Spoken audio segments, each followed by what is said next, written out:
Mana Nexia 2 ning farasidan charchaganlar uchun Nexia 2 ning farasiga birga bir tushadi. Xudo xolasa. Yoqib ko'rsatamiz hozir buni.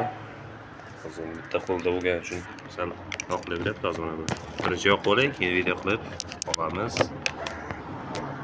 Mana do'stlar, mana bu yerda kullerchasi bor. Mana ishlab turibdi. Sovutkichi. Mana buni yorug'iga kunduz kuni shuncha necha baho beramiz endi bunga. Kunduz kuni mana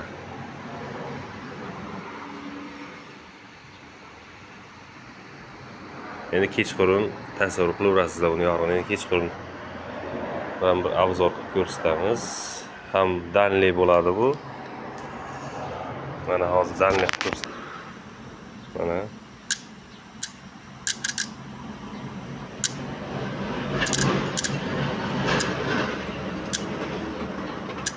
kechqurun ko'rsangizlar vobshe zo'r bo'ladi bu yorug'ligi. Shunaqa kimga qiziq bo'lsa o'rnatib beramiz. O'rnatib berish xizmatlarimiz ham bor.